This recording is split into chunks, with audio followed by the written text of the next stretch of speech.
of the statements that I've made over and over again over the years is that we get treated in life the way you teach people to treat you. And I think there's a lot of truth in that. That certainly doesn't excuse or put the blame on you if you're being abused by somebody. It doesn't excuse the abuser.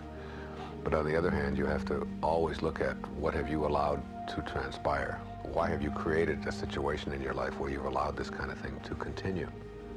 The whole thing about getting treated the way you want to be treated really starts with your own image of yourself, your own view of how you believe you deserve to be treated.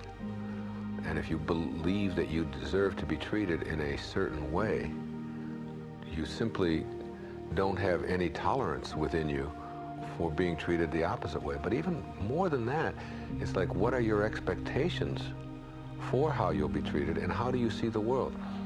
Before I started seeing the world as a harmonious, beautiful place filled with brotherhood. Now, there are a lot of you listening who say, yes, but what about all of the examples of the absence of brotherhood and the horrible way that people treat each other in our world? I would suggest that you really take a look at the facts and understand that for every act of hatred and aggression or racism or negativity in some way, that there's a million acts of love and harmony and goodness towards each other, and that there's a network of good guys in the world, and a very, very small number of really abusive people in comparison to the number of people who are doing terrific and wonderful things. The problem is that the horrible things that people do to each other make the news and get our attention, and we talk about all the time, whereas we just sort of take for granted whenever a hurricane happens that everybody bands together and just everybody helps each other out. When any crisis arises, when we need to raise money for something that happens in the community or whatever, as a people, we find the will and the way to make it happen through love and through caring and through decency. So I tend to view the world that way and believe that it's silly that we allow a very small percentage of people's crass behavior to dictate how we live and think. Even the whole problem with drugs and so on in the streets, to me it seems silly that we've allowed the streets to be taken over by 1% of the people when 99% of the people want to live together in harmony. And once we realize the strength that we have in those numbers, that we'll see those shifts taking place. In fact, I think we are seeing them take place. So one of the ways to get people to treat you the way you want to be treated, I think, is to view people as good and decent and caring and important. And then to understand that your experience of everybody in your life is really nothing more than your thoughts about them. I mean, you can't be somebody else. You can't get behind somebody else's eyeballs and be another human being. So the only way you have to experience them is through your thoughts, through your process. So your experience of your coworkers and your husband and your children and everybody that you come into in your life is all done in your mind. That's where your experience of them takes place.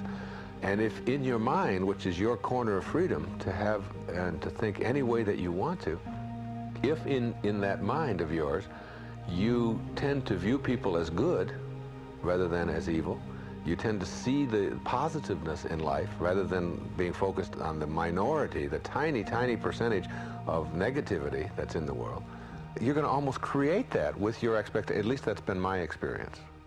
I have taught people how I want to be treated basically through a very simple thing called the golden rule, which goes way back. And it's not the golden rule that applies so often in the capitalist world, where it says, he who has the gold makes the rule. It's the opposite. You treat people in life the way you want to be treated. I have found that with my children and in my family situation, I find that more and more we have a much more loving bond between us because of this sort of golden rule philosophy that I'm espousing here. And part of this golden rule philosophy is taking responsibility yourself for how you're choosing to process things that you might previously have processed in a way that would cause you to be angry and upset and hurt and so on. You can very often see somebody striking out at someone verbally, and you can diffuse that really fast. by simply saying something like, boy, you're really having a tough day today. I see that you're really frustrated. There's so many things going wrong. Boy, it must be really tough to try to manage so many different people. And it's like all of a sudden one caring person has entered this person's life who everybody else thinks of as this abusive or nasty or whatever person. And all of a sudden that person is like, how can I help you? You know, what can I do? You know, giving them something, whatever. It's like taking responsibility yourself for turning it around, you know? And the more that you're able to do that and to approach situations in your life that way, it seems to me that the less likely that you're going to be somebody else's victim. See, the same thing applies to positions of authority when people are trying to manipulate and control you through their position in life or through their authority or whoever they are. Let's say you're going before the IRS and they have the authority on their side, okay? They are the big guys, and you're the little guy, and they've got the wheels of government, and they've got all the threats, and they've, you know, and they can throw you in jail or whatever. And yet I've been through many IRS audits, and everything that I'm saying here absolutely applies there. I have never come out of an IRS audit without the auditor and the accountant and all the people involved in it feeling very good towards me. You can't be intimidated if you don't choose intimidation as a response. And if you also get past the need to be right or to make somebody else wrong, if you're beyond that. In other words, if somebody is talking down at you and saying something really abusive towards you, and you feel that you're being treated in a way that you don't like, you have so many options available to you at a moment like that. One of them options is to get angry and to get into a confrontation and tell them off and to show them that they're not going to do that, and you'll probably end up with handcuffs on and, you know, being taken.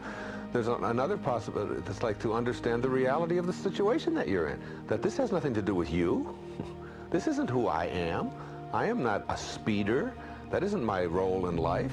I mean, I know who I am, and I'm very comfortable with that, and I'm very at peace with that. And I believe that I'm a good person and a decent person, and it's like that belief, that self-image of who I am as a person, I take into every confrontation, or every interaction, rather, that I have with everybody. And if that's intact, then that person's behavior is just his obnoxiousness coming out. It doesn't have anything to do with me. It's his stuff. He owns it all. And so I don't buy into any of it.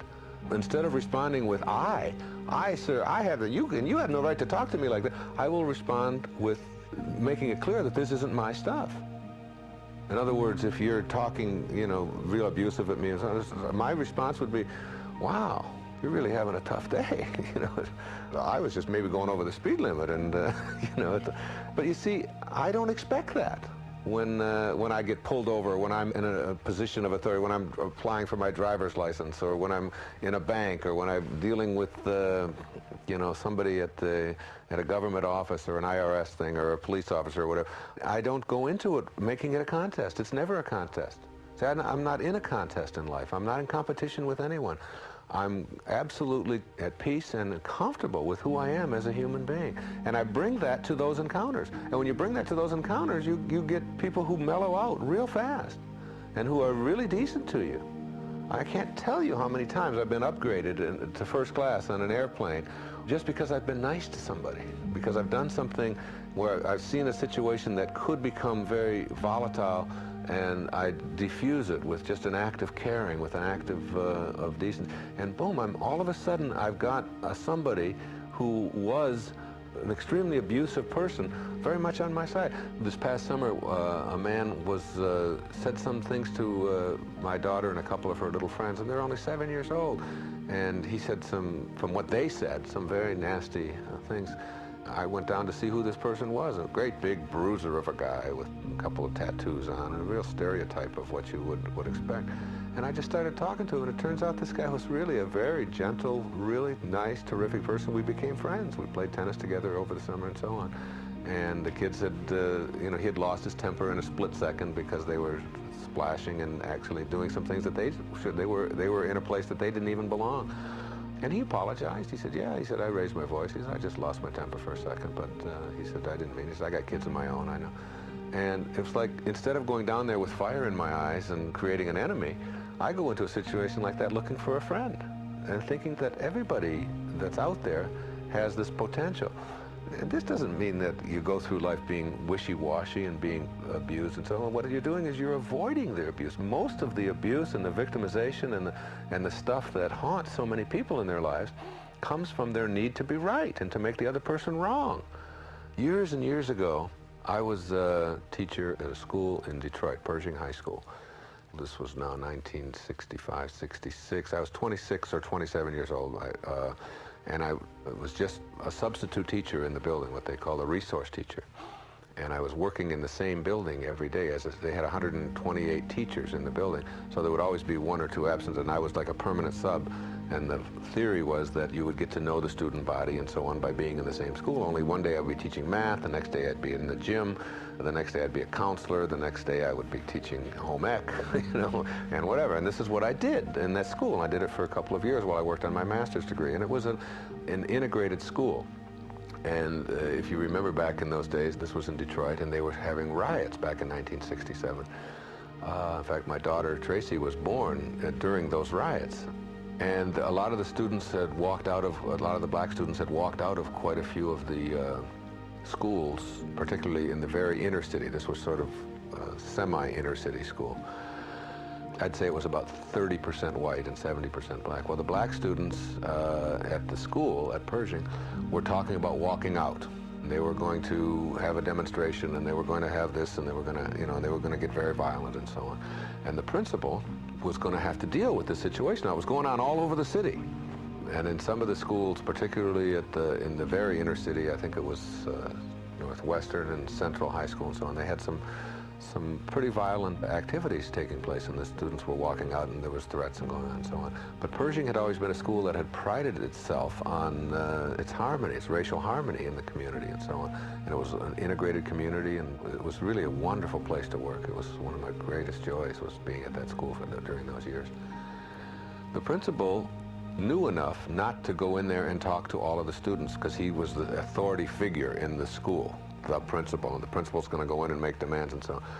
He asked me, a young kid, really, who was just a substitute teacher in the school, if I would talk to the students. And I asked him why. I said, why would you want me to go into the auditorium and talk with the students?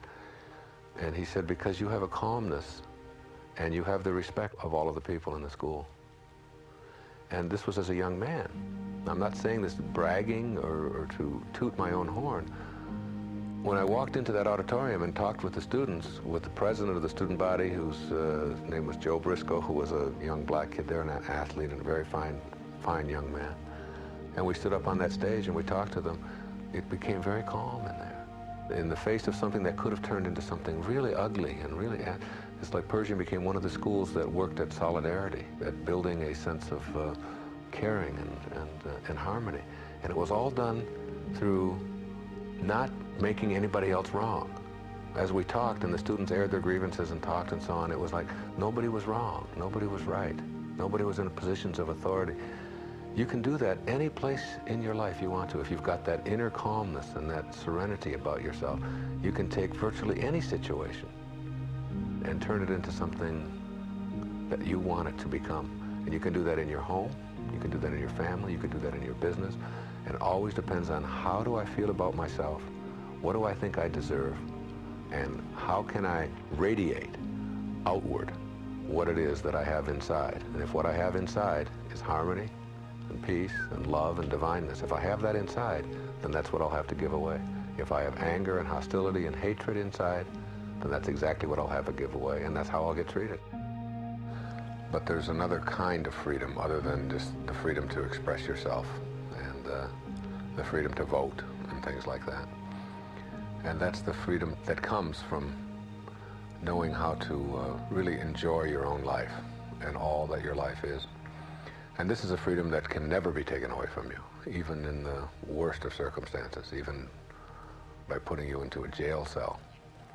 You can't take that away. It's the knowing, that's a key word. It's the knowing of having control over your own mind. Knowing that.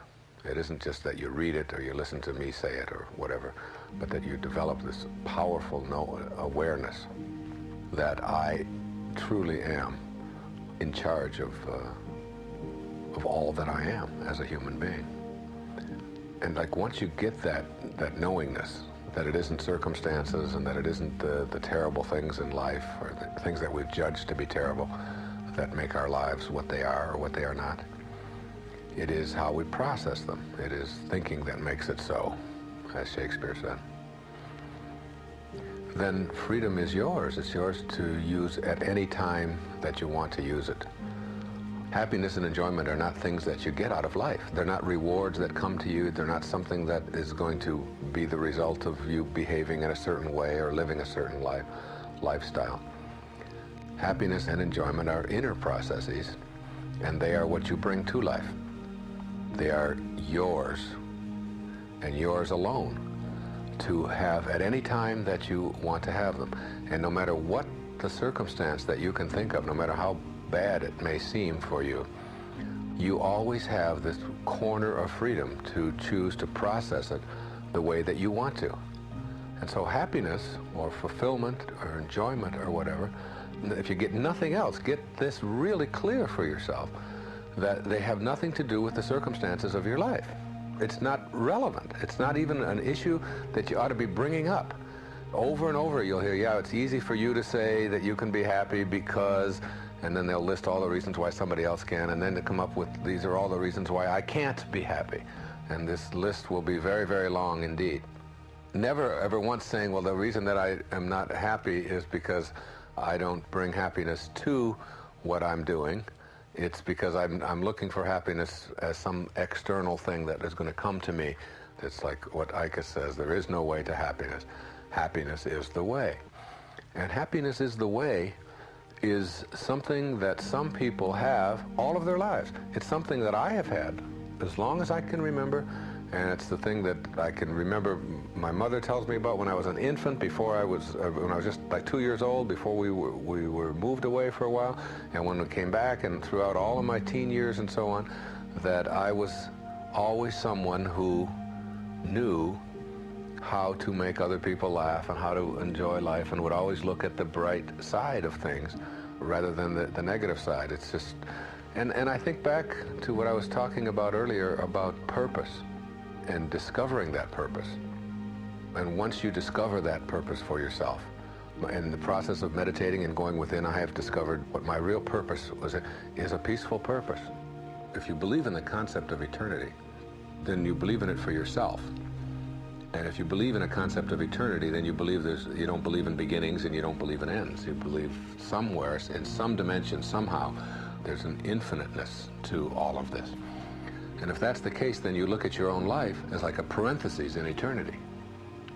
There's an open parenthesis, which is called your conception, and then there's a closed parenthesis called your death. And in there is your life. And then before that parenthesis, there's like this void that you know existed. I mean, you read history books and you know that there was something there. And then on the other side of the closed parentheses, there's like what goes on at the end of your death. Right? You ask yourself the question, what am I here for, and what is my purpose, and how can I be happy in the fulfillment of that purpose as I live my life, which is what I want to do. I want to feel joyful, I want to feel good as I live my life. Who doesn't? That's what we all want. And I want to feel successful, and I want to feel happy. So then you say, all right, first of all, I'm going to find my purpose. I'm going to find out, what am I here for? What am I about? All right. So how do you do that? I'll just share with you how I did it. I went through, in my mind, in meditative experiences, and re-experienced earlier phases of my life. I could see myself at the age of 30. I could see myself in my mind. I could see the clothes I was wearing. I could see the relationships that I was in. I could see the home that I lived in. I could see the room. I could see what I was working on in my life. And I could see myself. I could see my face, this 30-year-old face and this body, and what it looked like at 30. And I thought that was really interesting to see that in the world of thought, nothing dies. So that in thought, which is where we experience our life, 30 for me, which is 20 years ago, still exists in my mind, all right? Because all memory is just thought, formless. And then I could experience 20. And I could literally pick a day in my 20th year, which was 1960, and be in that day. I could literally, I had enough information. It's so amazing that they find that as people are dying, and they call them senile, you know, that they say they just blurt out dates and events and things on a Tuesday, April the 3rd, and it was 1891, and then you go look it up and you find that it was real. I mean, it's like, so that everything that you experience in your life is there somewhere in this computer called your mind. And if you work hard on it enough in your meditation, you can be there and you can get to the day, January 12th, you know, 1960. You can get it and experience that day and who you were with at the time. And you could do that for literally every day of your life if you could train yourself well enough, if you thought it was worthwhile. So anyway, you can go back and you can be 20 and you see yourself as this 20-year-old kid and you look at the path you're on and you look at what you're doing. And then I can go back in my meditation to being 10. And I can see the 10-year-old boy, and that 10-year-old boy is there. Everything about that little 10-year-old kid is there. The quarterback on the local football team and all of the things that I was doing at the age of 10. And it's interesting as you look from the perspective, as you go back through these stages of your life, in your meditation, and it becomes very, very real, you can see that what you're doing, you become that in your mind. You sort of meld the present with the past in your mind, and you can see then what you were doing at that time and how it led to, and you can see almost like this phenomenal plan that was taking place. All right, so you're discovering your purpose, but you're going backwards to do it. Okay, and then you can go back right to your birth, and in some places they call this like a rebirthing kind of thing. There's nothing airy-fairy about it. There's nothing weird about it. It doesn't require any special crystals or any incense or anything like that. It's not loaded with any of the paraphernalia that becomes associated with it. You literally, in your mind, you're getting so good now at going back in your mind that you can experience your own birth. And you can even go back to before your birth. You can guide yourself right through to your conception, right through to, and look at the time. And I look at the time that, and if you believe now, we'll go back to what I was saying a few minutes ago about this parentheses in eternity, that there was a moment in which you existed in form and a moment before in which you didn't. I mean, that's just logical, and that it has to be. What was the moment before you existed like? And the moment that you suddenly existed. And why? Why did you come into form? If you believe in a perfect universe, in a spiritual place that we are all in, and that on all of this enlightenment principles that I'm talking about here, then you know in your heart that you showed up here for a reason.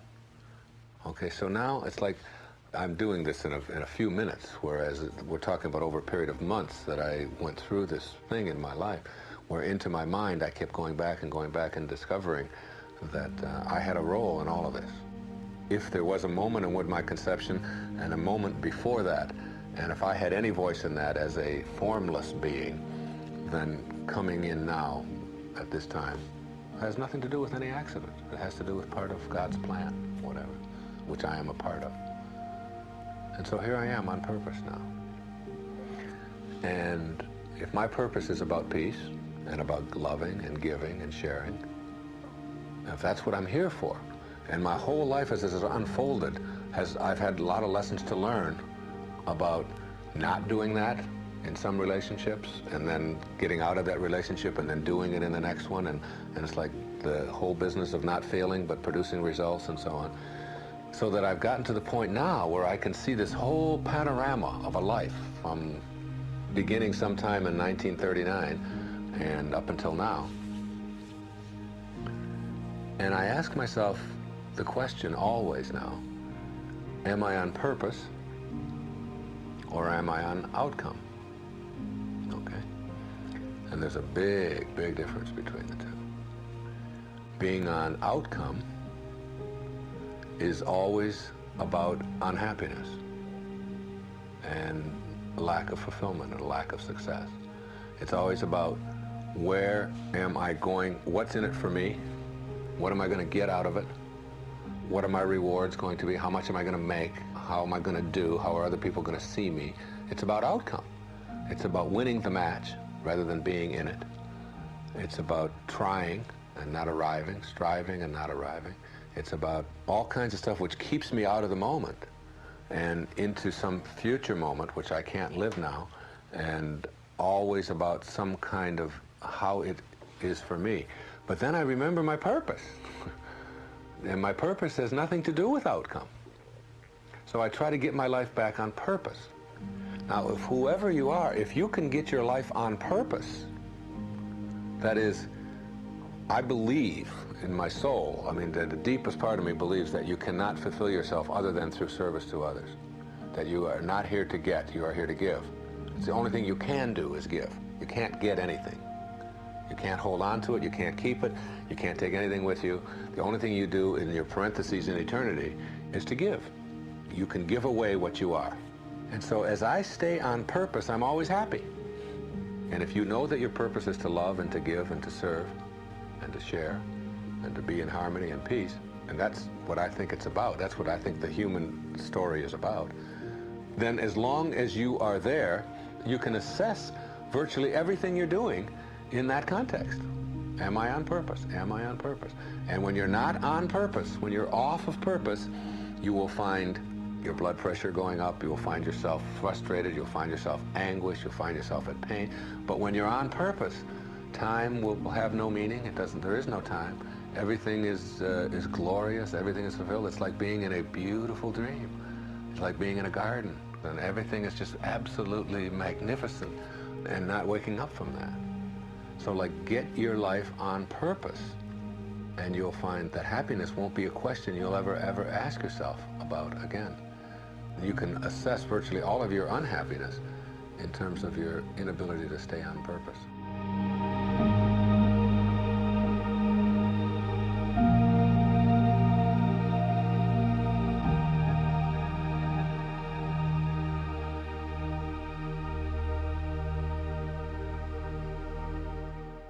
There are many ways to get along the spiritual path. There are many techniques, many things that you can do. I don't think my outlining them is going to make you do them, even though I will be glad to do it.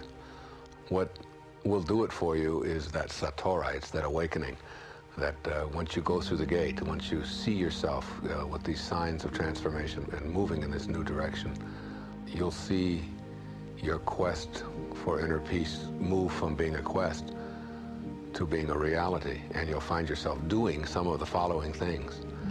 You'll find yourself meditating more all the time, not having to go into some deep meditative kind of experience where you have to be alone, and you have to have no noise, and you have to have all distractions removed, and you have to have music playing or anything like that. You'll find yourself in 3 or 4 seconds being able to go into wherever you are, being able to go into a peaceful meditative state and have God right there with you. You'll find yourself able to do that once you believe that God is there for you. Once you know that your guide and your multi-sensoriness that is beyond just your 5 senses, that there's a world beyond that. Once you believe that and know that, you'll be able to go there, and you will consult it often. And I would recommend that you do.